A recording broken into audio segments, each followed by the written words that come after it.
Hi everyone, I'm Sandie La Nae. Welcome to Psychic Creations. We have a very interesting show for you today. We are welcoming back Doc Durden, who is an entertainer of and in Western performances. I interviewed Doc actually in my Psychic Creations history series, and I asked for a second program, that being Psychic Creations, and so here we are today. And we have a very fun show for you. So please, once again, welcome back, Doc Durden. Thank you. It's wonderful to be here, and thank you. Absolutely. It's always an honor to have you on our show. Well, as a recap, can you tell our viewers a bit about the historical character that you portray? I play Wild Bill Hickok, and that came about approximately 12 years ago. I've been in the reenactment scene for quite a few years, and before Virginia City, I would become the character of that skit. We would do if we get hired to do a job. We normally do about 4 skits each time we do a job, and that could be anywhere from Southern California to Washington, Arizona. Even Branson, Missouri. So we've done quite a bit along the way. However, when I would do a skit, I would become that character, whatever it would be.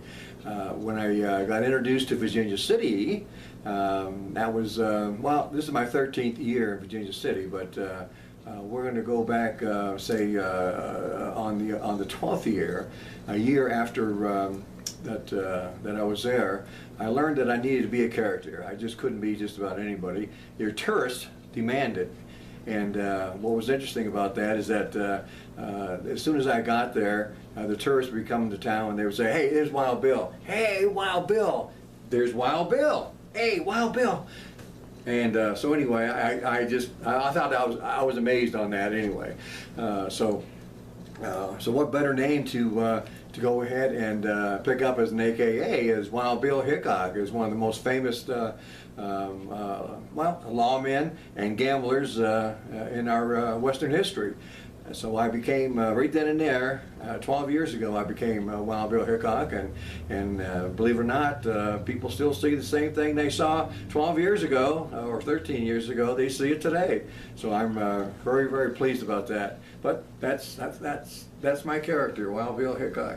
Yeah. Nice. Yeah, he gambler, and this is pretty much kind of what he would wear. But he would it wouldn't be the cowboy. He would be dressed to the nines. He was of course the women loved him, and he was a tall man. He was just tall as I was. He's 6'2", 6'3". Anyway, oh, that's tall. Yeah, he was tall. He was tall, Mm-hmm. And he had the long hair and the whole thing, and he was he loved to dress. He was pretty fashionable back then. And I like to be fashionable myself, and so you'll see me dressed. I guess most people know Wyatt Earp probably better than Wild Bill Hickok, and that would be the dress that I normally use. It would be the Wild Bill Wyatt Earp look, and that's also like a gambler. Mm-hmm. Yeah. Very nice, and you look really cool. Oh, thank you. Yeah. Well, you've been interested in Western characters Sure. most of your life. Mm-hmm. What inspired you to want to become a Western performer? Oh, we have to go way back. Okay. And we'll go back. Well, we have to go back to when I was like 8 years old. Oh, And okay. and again, this is at Knott's Berry Farm. My parents are taking me to Disneyland, and Disneyland was opened up in 1955, and this was like 58. So I was about 10 anyway. Well, yeah, was it 8, 10? I can't really remember, but I know I was young. I'm going to say 8, 9, or 10. All right, and so we went to Disneyland, and of course, who doesn't have fun at Disneyland? And we had the one of the biggest 2 or 3 days of my life right then and there. Then we're off to Knott's Berry Farm. Well, Knott's Berry Farm, as I recall, it was jams and jellies. So I really didn't get the connection until we got there. And then once we got there, of course, they had a theme park in the back. So we made our entrance and we continued on through the back. And here what I see is the overland stage and a bunch of cowboys. And I see the train and all these things are being held up by the cowboys. And I'm just loving all this. And then all the rides that were there, they had log rides. They had anything Western they had there. I just loved absolutely everything that was going on there. As a matter of fact, I think it took away a lot from Disneyland for me, and that's what started me. I just loved the whole Western thing. I loved the cowboys. I loved what they stood for. The guns and them holding up the overland stage while I'm on it. That was the coolest thing. And then we take the train ride around the park, and then they hold up the train, and I guess any chance they get, they'll hold up something. Yeah. But that was my start, and I never forgot about it. As a matter of fact, I don't know. I've said this so often, I don't even know if it's true anymore. I told my parents I'm staying here, send my mail because I'm not leaving. This is what I want to do. This is it for me. So that was it. Yeah, that's how it started right then. How Yeah. fun! Oh, it was just such an impact on me. Sure. Yeah, I didn't want to do anything else, but I did realize the fact later on that this didn't pay very well unless you're like a John Wayne or an A-lister, and I knew that I may not get there, so I had to get a real job and kind of do this on the side, and that's what I've been doing for my whole life. Yeah. I'll be darned. Yeah. Isn't that fun? Yeah, yeah. You've had a lot of fun. Oh, absolutely. Oh, God. Couldn't tell you. I mean, it's just been a great life for me, romancing the West, and I certainly, well, there's people that says that I live in the wrong era, and but not really. In other words, I love all the 21st century amenities. Anyway. What is it? Amenities. Amenities, thank you. Okay. Got stuck there. All the 21st century amenities, and mainly health too. Back then, the sicknesses that came about shortened your life quite a bit. So I don't particularly care for that. But here, being in the 21st century, I can go back and romance any era that I so choose. If I wanted to go back to the 1880s, I would do that, or go back to the 1860s during the Civil War era, I could do that. Sure. And I'd be perfectly comfortable doing that. So no, I enjoy romancing the whole era of the Wild West. And you do a good job of it. Well, thank you. Yes, yes. I love it. Well, now, you have created a Western-style studio in Virginia City, Nevada, where you do live. Can you tell our viewers the reason that you created this studio? Well, you know what? I took my love of the West a little bit further than most. For the most part, was raised in the Bay Area, San Mateo specifically, and later on, I certainly got married and lived my whole life in the Bay Area. And about 1998, as a matter of fact, I bought a ranch in Amador County, California. And this is kind of like a dream that I've always had, is to go ahead and buy a ranch and have the horses and all the other stuff that goes along with the Western world. And I certainly did. I found a piece of property, 11 acres, and Amador County, Pine Grove in Amador County, and I call it the Triple D Ranch. And when I did buy it, I visualized, when I bought it, there was a house on it, and that was it. In a garage. So it had a house and a garage, but that was it. However, that day I visualized a whole Wild West town. And it took me about a year before I started building that new studio, or that first studio. And by the time, it took me about 6 years, but I got 11 buildings done. I built the saloon, hotel, jail, bank, livery. And now on the other side, we go to chapel, library, Victorian, schoolhouse, and a big barbecue area, and then an outbuilding. It was used as a pool house, but it it resembled an outbuilding for the outlaws. It was perfect. So that was and I had livery. I say that. Uh-huh. But yeah, 13 buildings, and I had had an annual barbecue on the day that I bought the ranch in Amador County. That would happen to be my birthday. It was on the 24th, August 24th, 1998, and I decided that that was going to be an annual barbecue for the Triple D Ranch. And so we and the first year we had about 50, 60 people, and I hired a Western theater group to entertain my guests, and they did an absolutely wonderful job. Then next year I hired them back. We had about 100 people that showed up. But then on the third year, and then all those years after, there was no less than 200 people that would show up at the annual Triple D Ranch barbecue. And we had half a dozen, 8 people from Hollywood come up, and they'd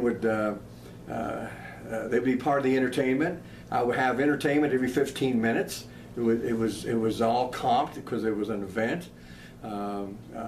Even though I had some Hollywood people come up, John Locke, he did like 150 features, and then of course Katie West, she's current even today. She's in Branson, Missouri at the Silver Dollar City. She's a sculptor and an artist, one of the best that I've seen and known. But one of my biggest clients at the time was Tim Murphy. And I kind of met him at a fueling station, and it was kind of interesting how we met. But I met him, and then I invited him to the annual barbecue.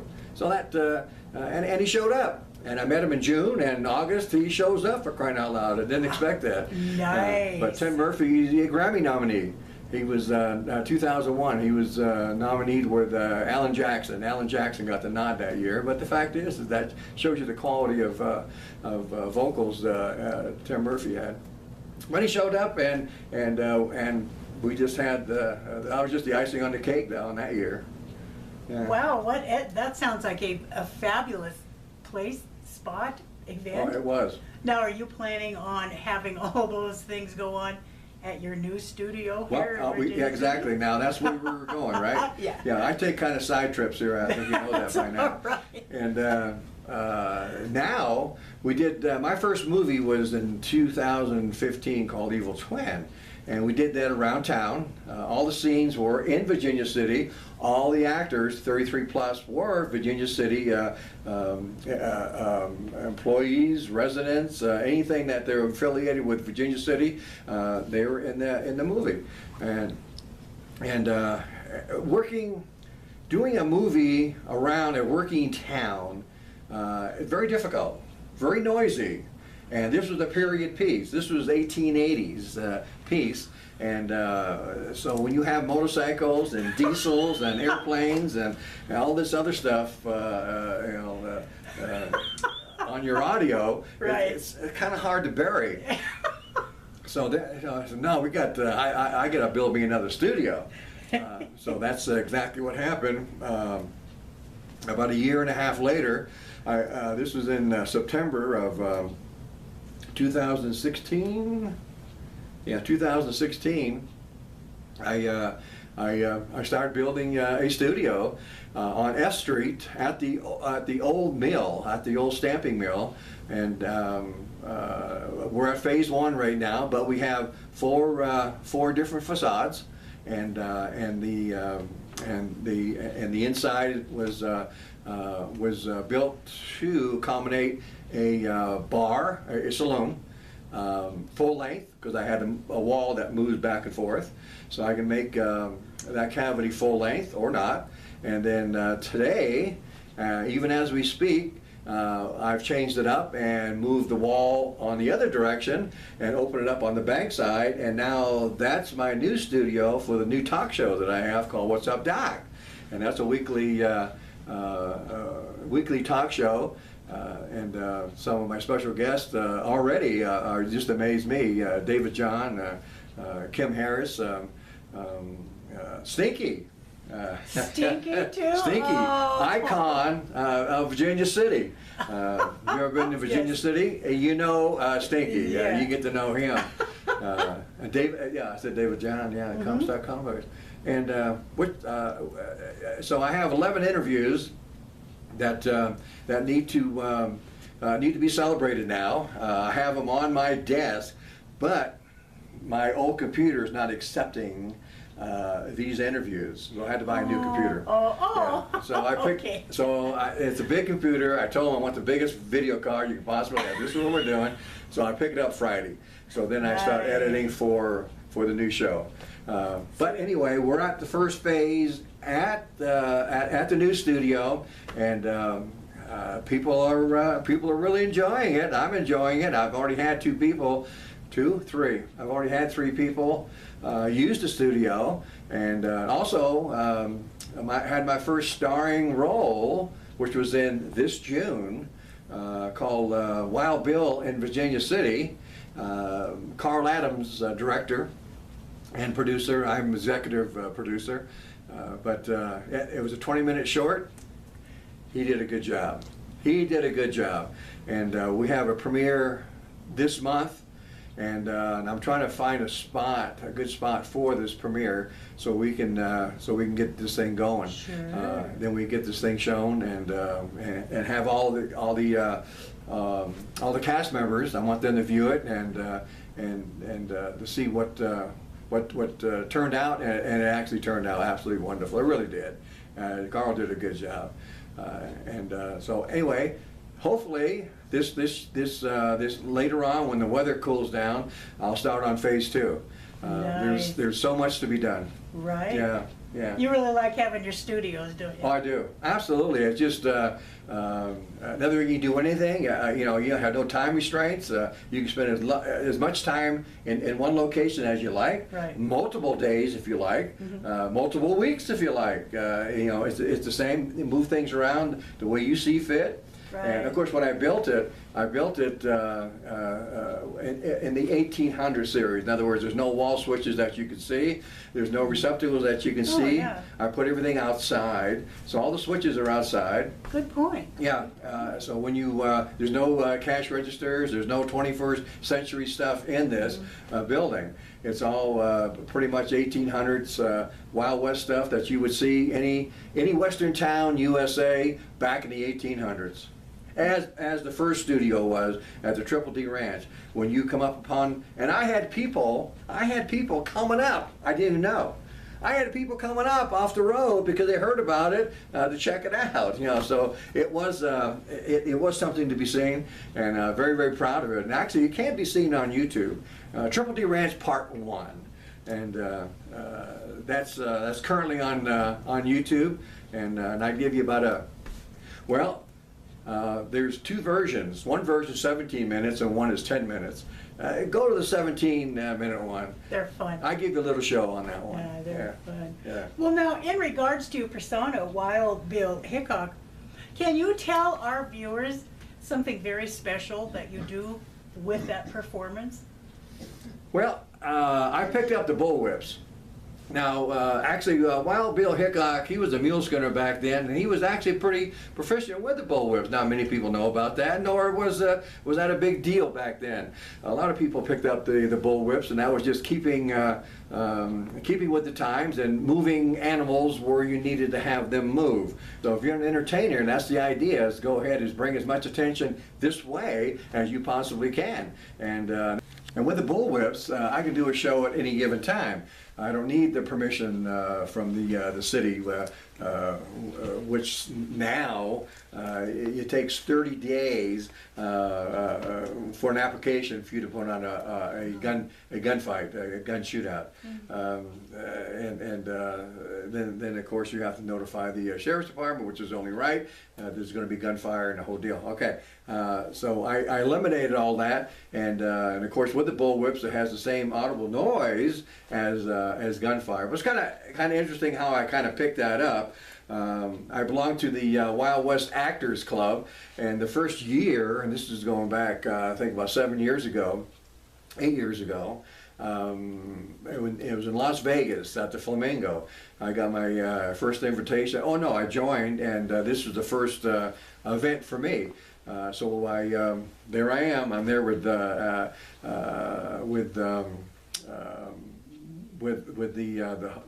whole new association, Wild West Actors Club. That's correct. Now it's a whole new association, and I'm there, and I got enough costumes for 5 days.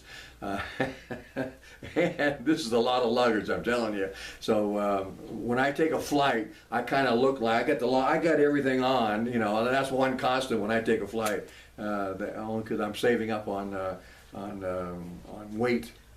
So I get to Las Vegas, and I'm no sooner there at the Flamingo. I hear all this noise in the back.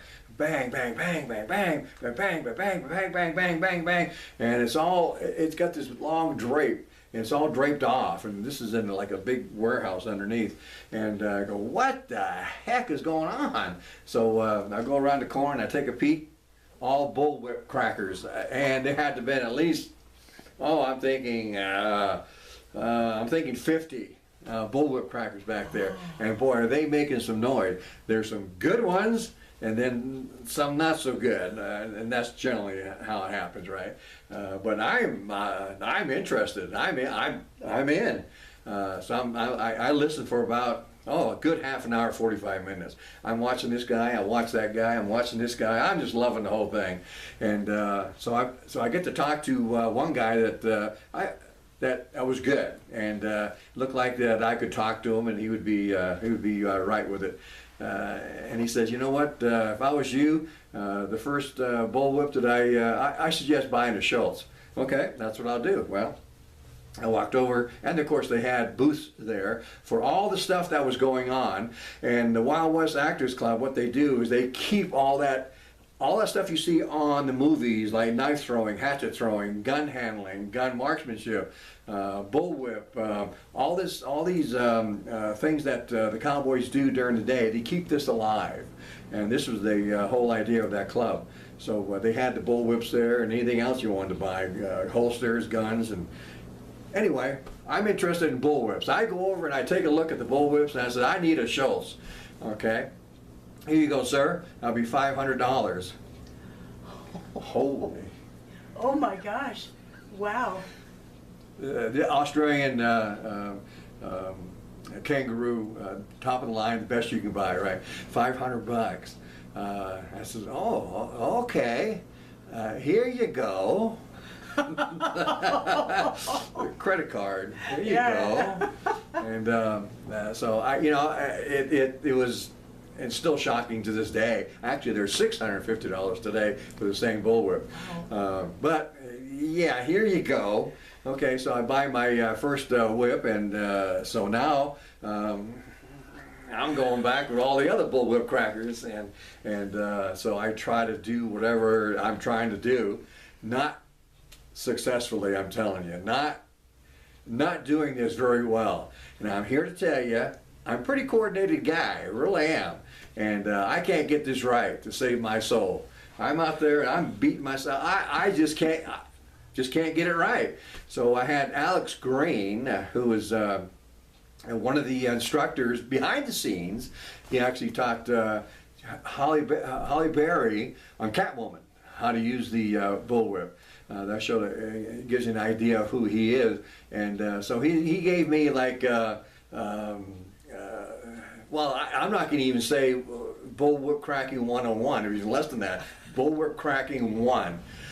So that didn't help. So I just had to struggle on my own, and so that's what happened. I just perseverance and tenacity. I just stayed with it, and finally I got it. I go, oh, it dawns on me. This is it. Okay, now I have it.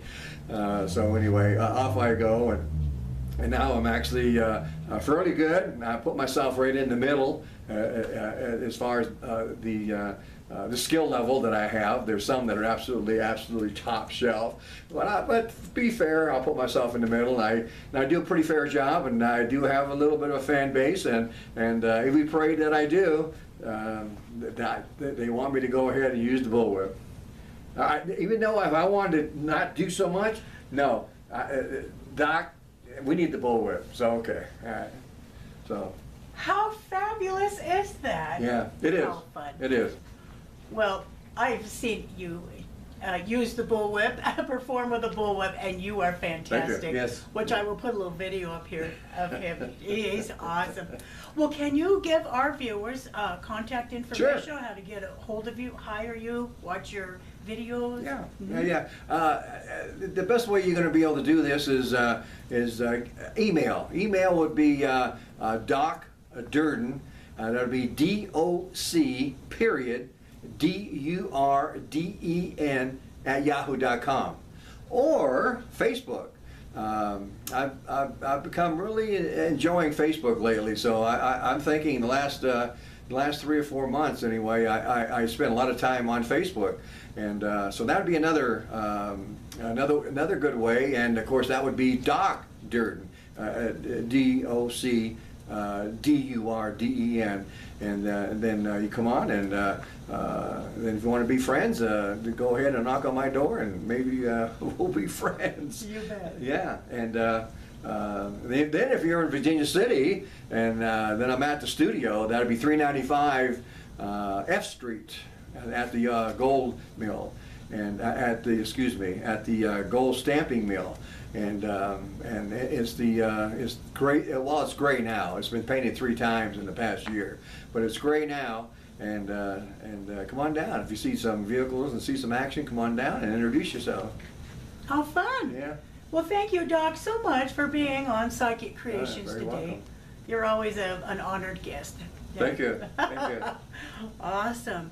All right. Now, if you would like to be a guest on my Psychic Creation show or my Psychic Creation History Series, you can contact me on my website, which is www.sandypsychicstones.com, or at my personal email address, which is admin@sandypsychicstones.com.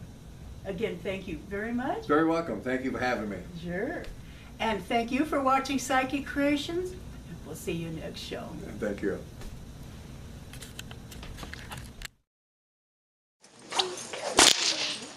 More energy. Well, let's see here.